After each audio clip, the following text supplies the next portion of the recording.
बिस्मिल्लाहिर्रहमानिर्रहीम अस्सलाम वालेकुम व्यूवर्स। तो आज की इस वीडियो में हम बात करने वाले हैं पीएसटीएफ के टेस्ट के बारे में 2026 में जो होने वाला है। ठीक है, तो हमें पता है कि पीएसटीएफ का जो टेस्ट है ना वो उसे हमने 4 पोर्शंस में यहाँ पर डिवाइड किया हुआ था। जैसे कि आप लोगों को पता है जितने भी टेस्ट हुए हैं आप लोगों को 4 तरह के क्वेश्चन आए हैं। पहले नंबर पर हमारा जो पहला जो पोर्शन उन्होंने कवर किया है वो हमारा कंप्यूटर है। ठीक है, कंप्यूटर में से आ रहे हैं। उसके बाद मैथ में से कुछ क्वेश्चन आ रहे हैं। थर्ड नंबर पर हमारे पास जो है वो जीके के कुछ क्वेश्चन आ रहे हैं। और फोर्थ नंबर पर हमारे पास जो है जो क्वेश्चंस हमें ज़्यादातर आ रहे हैं वो इंग्लिश में से आ रहे हैं। ठीक है, तो ये वो पोर्शंस हैं जिन पर हमारा जो जितना भी टेस्ट है ना ये टोटली डिपेंड करता है। इन्हीं 4 सब्जेक्ट में से आप लोगों को जो टेस्ट है वो आता है। अब हम सबसे पहले देखेंगे कि कंप्यूटर में से कितने क्वेश्चंस आते हैं। जैसे आप लोगों को पता है कि इस बार जो टेस्ट था वो थोड़ा सा टफ होता जा रहा है। जैसे पहले बहुत इजी था, ज़्यादा क्वेश्चन हमें कंप्यूटर में से आए थे, बहुत बेसिक से क्वेश्चन थे। उसके बाद 2-3 क्वेश्चन हमें मैथ में से आए थे जो वो भी बहुत ईजी थे। लेकिन जीके में से हमें बिल्कुल 2 क्वेश्चन आए थे और इंग्लिश में से भी 3 या 4 क्वेश्चन आते हैं। ठीक है, तो यहाँ पर आप लोगों की जो टोटल परसेंटेज होती है आप लोगों की 100% मार्क्स होते हैं। लेकिन आप लोगों के एमसीक्यूज जो होते हैं वो 45 एमसीक्यूज होते हैं।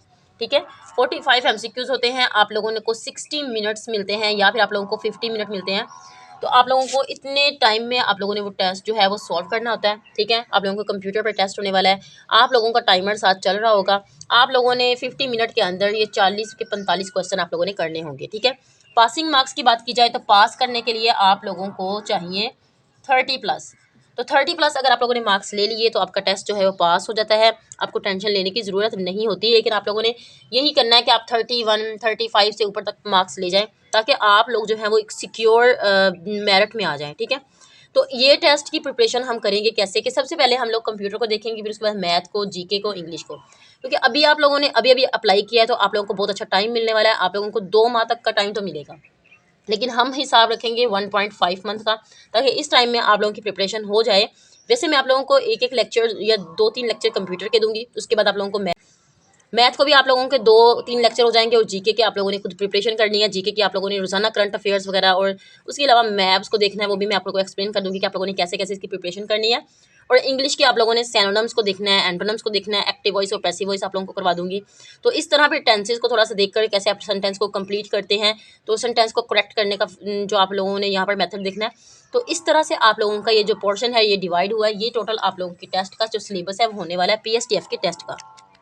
तो सबसे पहला लेक्चर आज हमारा कंप्यूटर का है। कंप्यूटर फंडामेंटल्स में हम बेसिक से स्टार्ट करने वाले हैं, जहां पर हमें जैसे क्वेश्चंस आते हैं, जैसे एमसीक्यूज आते हैं, तो आप लोगों ने इसे समझना है और देखना है और समझने की कोशिश करनी है, ट्राई करना है कि आपको माइंड में ये रह जाए। तो सबसे पहले हमारे पास जो हमने करना है स्टार्ट में हम लोग देखते हैं कि हिस्ट्री और जनरेशंस। मोस्ट इंपॉर्टेंट एमसीक्यूज हमें यहाँ से आते हैं कि कंप्यूटर की कितनी जनरेशन हैं, फर्स्ट जनरेशन में कौन सा कंप्यूटर आता है, सेकंड जनरेशन में कौन सा कंप्यूटर आता है। तो इस तरह के आप लोगों को क्वेश्चन आते हैं, तो हम यहीं से स्टार्ट जो है वो लेने वाले हैं। ठीक है, सबसे पहले नंबर पर आप लोगों को पता होना चाहिए कि फादर ऑफ कंप्यूटर जो है वो किसको कहते हैं। तो चार्ल्स बाबेज जो है उसको फादर ऑफ कंप्यूटर कहते हैं। और ये 1822 में इसने पहला कंप्यूटर बनाया था जो कि एनालिटिकल इंजन था। ठीक है, उसके बाद यहाँ पर एक फादर ऑफ कंप्यूटर होता है और एक होता है मॉडर्न। ठीक है, फादर ऑफ मॉडर्न कंप्यूटर। तो फादर ऑफ मॉडर्न कंप्यूटर जिसने बनाया था वो है एलन ट्यूरिंग। लेकिन जो जिसने ट्यूरिंग मशीन बनाई थी, लेकिन सबसे ज़्यादा पूछा जाता है कि फादर ऑफ कंप्यूटर।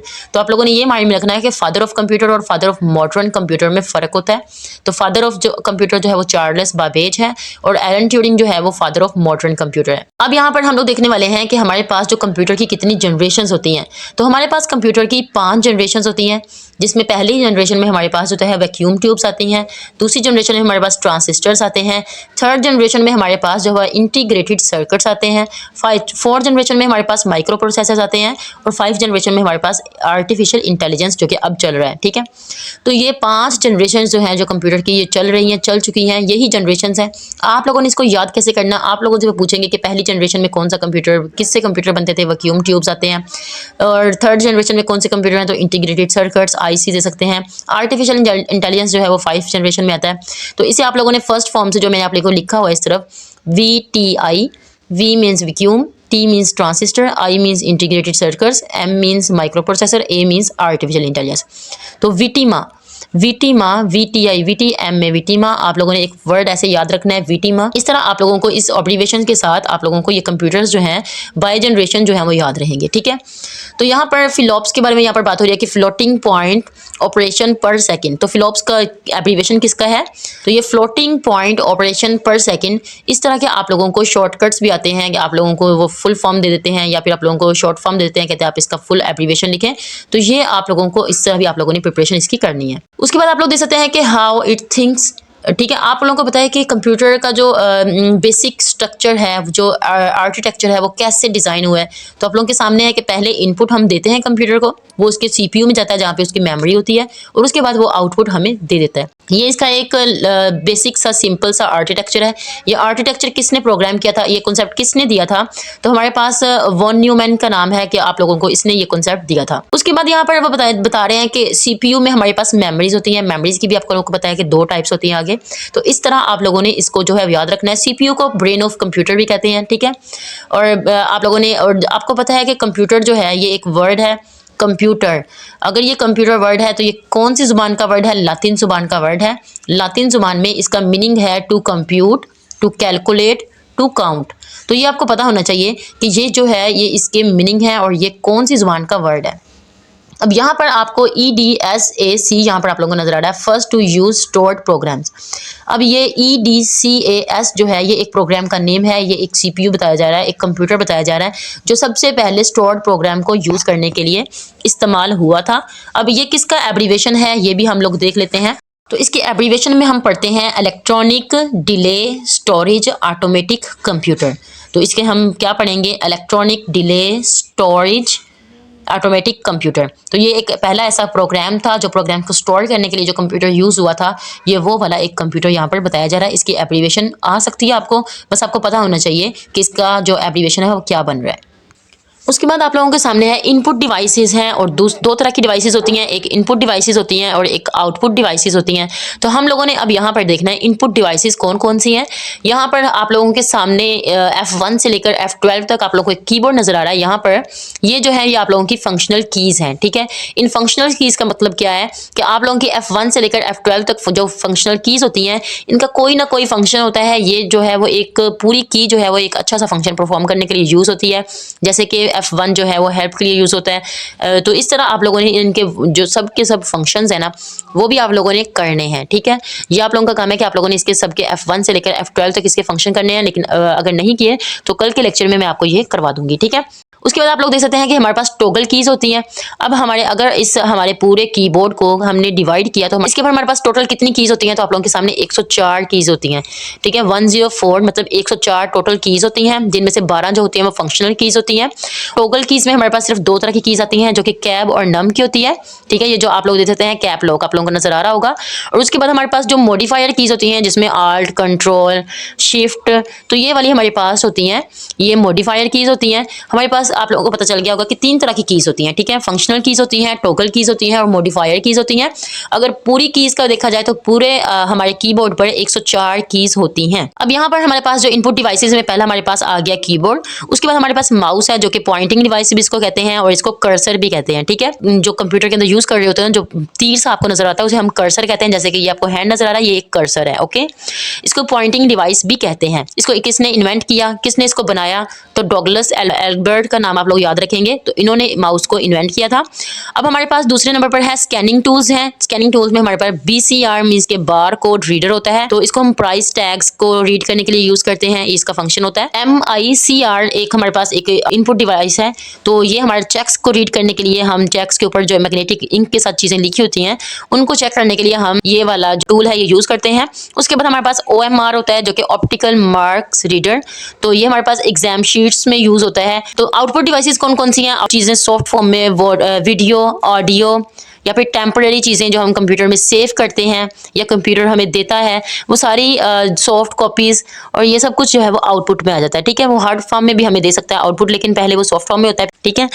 तो अब हम देखते हैं कि यहाँ पर आप लोगों के पास जो पहला कंप्यूटर है, जिसे आप लोग देख सकते हैं कि CRT, कैथोड रे ट्यूब। तो ये पहला कंप्यूटर जो था वो CTR से बना हुआ था। उसके बाद हमारे पास जो LCD आया, ठीक है, लिक्विड क्रिस्टल डिस्प्ले। ये एब्रीवेशंस हैं, आपने इनके एब्रीवेशंस याद रखने हैं, ठीक है, okay. Liquid crystal display CD LCD, और उसके बाद हमारे पास LED हम कहते हैं, हमारे पास आ गई है। उसके बाद उसे हम कहते हैं लाइट इमिटिंग डायोड। तो ये सारे हमारे पास आउटपुट डिवाइसेस हैं। अब हमारे पास इसका साइज हम कैसे मेजर करते हैं, वो ऐसे पूछ सकते हैं आपको। जो इसका साइज मेजरिंग होता है वो डायगोनिकली हम यूज करते हैं। इसको डायगोनिकली इसके साइज को मेजर करते हैं, ऊपर से नीचे इस तरफ, जिस जो आप लोगों को तीर नजर आ रहा है ना, इस फॉर्म में इसका साइज जो है वो मेजर करते हैं। अब बाद में इसके है रेजोल्यूशन। आप लोगों ने वर्ड सुना होगा, रेजोल्यूशन क्या होता है। तो रेजोल्यूशन डिपेंड करता है पिक्सल्स पे, ठीक है। जब हम कोई पिक्चर बनाते हैं तो उसके अंदर पिक्सल्स होते हैं, तो बहुत सारे पिक्सल्स मिलकर एक अच्छी रेजोल्यूशन क्रिएट करते हैं, एक पिक्चर क्रिएट करते हैं। तो उन छोटे छोटे पिक्सल्स को हम रेजोल्यूशंस कहते हैं। आप जब इसकी पिक्सल्स हाई होते हैं तो हमारे पास अच्छी रेजोल्यूशन होती है, हायर क्वालिटी की होती है, तो इसका मतलब हम कहते हैं कि इसमें हाई पिक्सल्स हैं और इसकी जो क्वालिटी है वो बहुत अच्छी है। उसके बाद हमारे पास आउटपुट डिवाइसेस में हार्ड फॉर्म में कौन कौन से अब हमारे पास हैं। हार्ड, ये हमारे पास थे सॉफ्ट कॉपीज में, ठीक है, ये हमारे पास आउटपुट डिवाइसेस थे। अब हमारे पास हार्ड कॉपी में डिवाइसेस हैं। प्रिंटर आप लोगों को पता है कि एक आउटपुट डिवाइस है। इसमें इसकी दो टाइप्स होती हैं, ये हमें दो तरह के जो रिजल्ट्स देता है। एक होते हैं इम्पैक्ट प्रिंटर्स और दूसरे होते हैं नॉन इम्पैक्ट प्रिंटर्स। ये आप लोगों ने अच्छे से देखना है, ये बहुत इंपॉर्टेंट है जो मैं आपको बता रही हूँ। इम्पैक्ट प्रिंटर्स और नॉन इम्पैक्ट प्रिंटर्स, ये आप लोगों को क्वेश्चन आया हुआ था PSDF के पास्ट MCQs में, ठीक है। तो अब आप लोगों ने देखना है कि जो इम्पैक्ट प्रिंटर होता है जो वो हमें करैक्टर्स और लाइंस है, ठीक है। जो इम्पैक्ट प्रिंटर होता है वो करैक्टर्स और लाइंस की फॉर्म में होता है। रेलवे टिकट्स को प्रिंट करने के लिए जो प्रिंटर हम यूज करते हैं वो इम्पैक्ट प्रिंटर यूज होता है। उसके बाद हमारे पास है non impact printer. Non impact printer में हमारे पास दो टाइप्स होती हैं, इंजेक्ट और लेजर। तो इंजेक्ट में हम लिक्विड इंक को यूज करते हैं, ये इसका थोड़ा सा डिफरेंस आप लोगों ने याद रखना है। लेजर प्रिंटर जो होते हैं जिसमें बेस्ट क्वालिटी होती है, हम पाउडर इंक जो है वो यूज करते हैं। इंजेक्ट प्रिंटर में हम लिक्विड इंक यूज करते हैं और लेजर प्रिंटर में हम लोग जो है वो जो इंक होती है वो पाउडर फॉर्म में होती है, जो हम कॉमनली यूज कर रहे होते हैं, और बेस्ट क्वालिटी होती है उसकी। कि प्रिंटर की कितनी टाइप्स होती हैं और जो लेजर प्रिंटर है वो कौन सी प्रिंटर की कौन सी टाइप में आता है, तो आप लोग कह सकते हैं नॉन इम्पैक्ट प्रिंटर में। और वो कहते हैं कि लेजर प्रिंटर क्यों बेस्ट क्वालिटी होती है इसकी, क्योंकि इसमें जो इंक है वो पाउडर फॉर्म में यूज होती है, ठीक है। उसके बाद वो ये पूछ सकते हैं कि इंजेक्ट और लेजर प्रिंटर के दरमियान में क्या फर्क है, तो आप बता सकते हैं कि इसमें लिक्विड फॉर्म में इंक होती है और इसमें पाउडर फॉर्म में इंक होती है। अब हमारे पास जो एक और वर्ड हम लोगों ने सुना होता है, प्लॉटर्स। प्लॉटर्स क्या होते हैं, ठीक है। एक तो हमने सुना कि प्रिंटर होता है, दूसरा हमने वो देखा ना, आप लोगों ने कभी सोचा है ये मैप्स होते हैं बड़े बड़े, और जितने भी मैप्स हैं और हम लोग पेनाफ्लेक्स बनाते हैं, तो ये कौन प्रिंट करता है इसे, प्रिंटर तो प्रिंट नहीं करता ना। तो इसको हम प्रिंट करवाते हैं प्लॉटर के जरिए। तो जो डिवाइस उसको प्रिंट करने के लिए यूज होती है उसका नेम हमारे पास होता है प्लैटर या फिर प्लॉटर उसे कह सकते हैं, ओके। तो बिग मैप्स को, हाई क्वालिटी ड्राइंग्स को प्रिंट करने के लिए हम प्लॉटर्स का यूज करते हैं। उसके बाद हमारे पास मैंने आपको बताया था कि कंप्यूटर की हम मेमोरी के बारे में बात करेंगे। CPU होता है, ठीक है, CPU में मेमोरी स्टोर होती है। मेमोरी की भी आगे दो टाइप्स होती हैं, मेमोरी के यूनिट्स होते हैं। अब हम मेमोरी के यूनिट्स और के बारे में बात करेंगे कि मेमोरी, आप लोगों ने सुना होगा कि जब आप लोगों को अभी कोई पैकेज लगाते हो तो आप लोगों को 3 MB 4 MB के बारे में तो आपको पता होगा, लेकिन GBs भी आप लोग सुनते हैं। तो 1 GB या फिर MB में कितने GBs या होते हैं ये हम लोग देखने वाले हैं, ठीक है। 1024 इज द मैजिक नंबर। अब 1024 को आप लोगों ने याद रखना है, ये एक मैजिक नंबर है, ठीक है। हमारे पास, आप लोगों ने सुना होगा कि कंप्यूटर लैंग्वेज में हमारे पास एक वर्ड यूज होता है बिट। तो बिट हमारे कंप्यूटर की बाइनरी लैंग्वेज है। इसमें हमारे पास 0 और 1, आप लोग कहते हैं कि बिट में हम लोग 0 और 1 आता है, ठीक है। उसके बाद हमारे पास आता है निबल। निबल में हमारे पास 4 बिट्स मिलते हैं तो एक निबल बनता है। उसके बाद हमारे पास 4 बिट्स मिलते हैं आपस में तो एक निबल बनता है, निबल। और उसके बाद आप लोगों ने बाइट का वर्ड सुना होगा, 8 बिट्स मिलते हैं तो एक बाइट बनता है। और आप लोग ये भी कह सकते हैं कि 1 बाइट का हाफ जो होता है वो एक निबल होता है। जब 2 निबल आपस में मिलते हैं तो 1 बाइट बनता है, क्योंकि एक निबल में 4 बिट्स होते हैं, ठीक है। उसके बाद आप लोगों ने केबीज के बारे में सुना होगा कि वो किलो बाइट्स होते हैं, ठीक है। एमबीज में 1024 केबीज होते हैं, मतलब किलो बाइट्स होते हैं। तो 1024 बाइट्स मिलते हैं तो 1 KB बनता है। तो 1024 KB is equal to 1 MB। तो आप लोगों ने इस तरह याद रखना है, ठीक है। 1024 हमारे पास MBs होते हैं तो हमारे पास 1 GB बनता है, मतलब गैगाबाइट बनता है, GB बनता है। उसके बाद TB आप लोगों ने सुना होगा कि टेराबाइट। TBs मिलते हैं तो 1 PB बनता है, ठीक है। ये आप लोगों ने याद रखना है, ये आप लोगों को MCQs पूछे जाते हैं। तो 1024 of previous units make of the next. KBs होंगे तो MBs बन जाएगा, MBs होंगे तो GB बन जाएगा, GB होगा तो TB बन जाएगा, TB होगा तो PB बन जाएगा, ओके। तो ये आप लोगों को MCQs पूछे जाते हैं, तो आप लोगों को पता होना चाहिए। इसमें जो मेन चीज याद रखने वाली है ना वो ये है, बिट है, निबल है और बाइट है। आपको ये पूछ सकते हैं कि बाइट में कितने बिट्स होते हैं, तो एक बाइट में 8 बिट्स होते हैं, ओके। निबल में हमारे पास 4 बिट्स होते हैं। हमारे पास 2 तरह की मेमोरीज होती हैं, रैम और रूम, ठीक है। रैंडम एक्सेस मेमोरी होती है हमारे पास एक, और रूम का मतलब होता है रीड ओनली मेमोरी। आपने इसके एब्रीविएशंस भी याद रखने हैं, ये बहुत इंपॉर्टेंट है। आप लोगों को जस्ट ऐसे भी पूछा जा सकता है, रैम किसका एब्रीविएशन है, random access memory, ROM read only memory. जो यहाँ पर आप लोगों से पूछते हैं, ये मेमोरी जो होती है, रैम जो होती है, वो वोलेटाइल मेमोरी होती है, data lost if the power of. ये होती है अगर आप लोग कुछ लिख रहे हो तो आपकी लाइट वगैरह चली गई है, तो ये मेमोरी जो है, ये आप लोग जो लिख रहे थे जो वर्ड्स में या एक्सेल में, तो ये आप लोगों का उसी टाइम खत्म हो जाता है। पावर ऑफ होने पर कंप्यूटर के ये खत्म हो जाएगा, तो ये रैम है। टेम्परेरी तौर पर आप लोग लिख रहे थे, टेम्परेरी तौर पर स्टोर हुआ था। और उसके बाद है नॉन वोलेटाइल, मीन्स के परमानेंट। आप लोग कुछ लिख रहे थे, लाइट चली गई है, या कुछ आप लोगों ने आपके कंप्यूटर में आप लोगों ने कोई पीडीएफ रखा हुआ है, तो आपके पास सेव हो गया, वो एक आपकी रूम मेमोरी है, मीन्स के आप लोगों की नॉन वोलेटाइल मेमोरी या परमानेंट मेमोरी है। हमारे पास प्राइमरी मेमोरी, इंटरनल मेमोरी होती है। इसमें हमारी दो टाइप्स होती हैं, रैम और रोम। यहाँ पर आप लोगों की इनकी फर्दर भी टाइप्स होती हैं, ठीक है, एस रैम और डी रैम। और अगर रूम की बात की जाए तो पी रूम, ईपी रूम और ईईपी रूम। तो आप लोगों ने इसके एब्रीवेशंस देख लेने हैं, एब्रीवेशंस आप लोगों ने याद रखने हैं। वैसे तो आप लोगों से इसी तरह पूछा जाता है कि इसकी टाइप कौन सी है। आप लोगों को ये भी दे सकते हैं कि सारी टाइप्स आपको रूम की दे दें और एक आपको रैम की दे दें, और वो कहें कि इसमें से कौन सी रैम की टाइप है, ठीक है। तो आप लोगों को पता होना चाहिए कि रैम की 2 टाइप्स हैं और रूम की हमारे पास 3 टाइप्स हैं, ओके। उसके बाद हमारे पास है सेकेंडरी मेमोरी। सेकेंडरी मेमोरी में जो एक्सटर्नल मेमोरी होती है, जितनी भी मेमोरी होती है एक्सटर्नल मेमोरी होती है। कार्ड ले लिया, उसमें हमारी 700 MB 700 GB आप इसमें चीजें स्टोर कर लेते हैं, तो वो आप लोगों की सेकेंडरी मेमोरी हो जाती है। ओके व्यूअर्स, तो ये थे आपके आज का लेक्चर, जिसमें हमने ये चीज़ें जो आप लोगों को एक्सप्लेन की हैं, ये आप लोगों ने अच्छे से करनी है, ताकि आपके जो टेस्ट है वो बहुत अच्छा हो सके। ऐसे ही कंप्यूटर के 2-3 लेक्चर्स होने वाले हैं बस। और इस तरह कल हम जो है वो करेंगे MS एक्सेल से स्टार्ट करेंगे, MS Word, MS Excel, MS PowerPoint, और कुछ इसके एब्रीवेशन ये जो आप देख रहे हैं, इसे हम जो है वो कल के लेक्चर में करने वाले हैं। तो आज के लिए इतना ही, मिलते हैं नेक्स्ट वीडियो में, तब तक के लिए अल्लाह हाफिज़।